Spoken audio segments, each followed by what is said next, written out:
This animation has a problem, and we're gonna steal it again to fix it.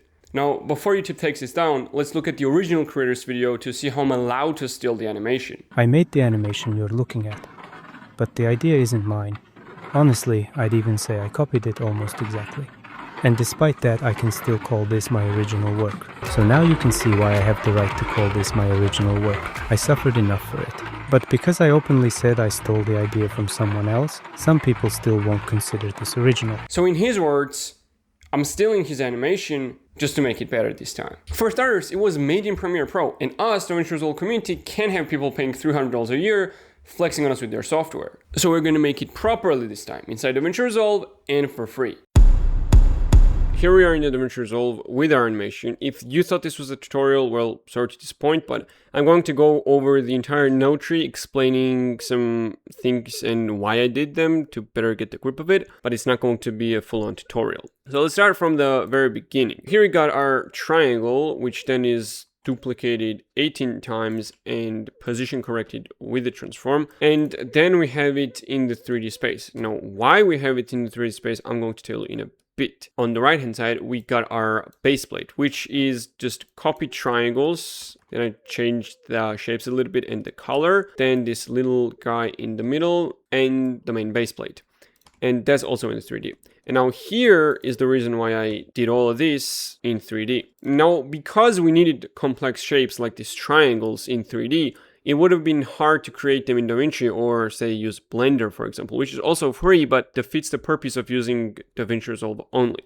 So the way I did them, I created them in 3D, and then by duplicating them as layers, I just got like the 3D look. And now we have our like blue background, which also includes the shadow that we see here. Now, most of it is just textures, like including this entire thing. Now, here's the tricky part, which I had to figure out on my own.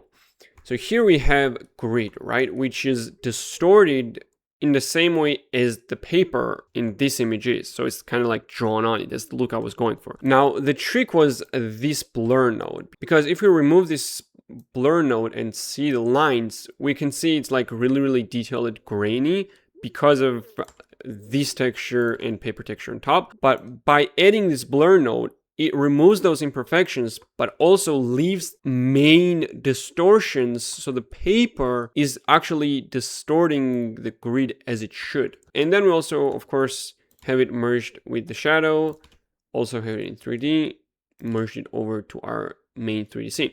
And here we have our light naturally coming from top right corner. I didn't use like actual lighting to get the shadow because these are image plane layers and those cast rectangular shadows, so they don't take in the alpha channel. Now we come to the hand part, which was really tricky because in the main video, the guy had it distorted to move the fingers. But in DaVinci Resolve, the closest thing we have to puppet pins is grid warp, but the grid warp is very hard to like maneuver precisely. It's really not for puppeting reasons. That's why I did it the old-fashioned way and just chopped it into pieces. We have our index finger here, we have our main palm here, and we also have this thumb here, because in the final version we need index finger underneath the ball and the thumb over. Then I have a keyframe merge to make the ball disappear as the hand opens, because I have animated the balls on the separate layer. The rest is just textures, which include this blur node to kind of seamlessly transition from this hard cut, which is here. And this is the picture of my hand, just with no background. And that's how I got the hand animation. And now, as I showed you, when the ball disappears in this hand layer, it appears down here. And it's very simple, but it's very clever as well. So the ball is just a gradient and it's animated with this transform. Goes back and forth. And we have this separate transform here for a very good reason. Because the layers are duplicated, and because this is a circle, I just used the second transform to angle the balls. So as you can see, if the, say, ball is on the edge, and just angle it plus 20 degrees, which perfectly aligns with the pathway. But because the red base is slanted, I had to fix the ball's position as I went up the paths, but it wasn't as bad as doing it over and over again for each ball. So that's how I got the balls and the hands animated. When I think about it, it sounds really bad. It does sound really bad. Now we're going to compare these animations, but first we're going to take a look at my animation first.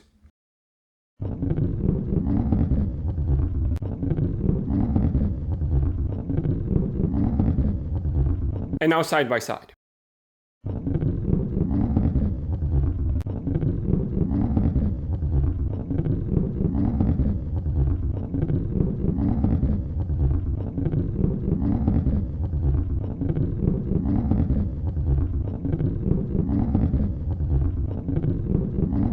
And now that you've seen both animations, let me know which one you like better and why.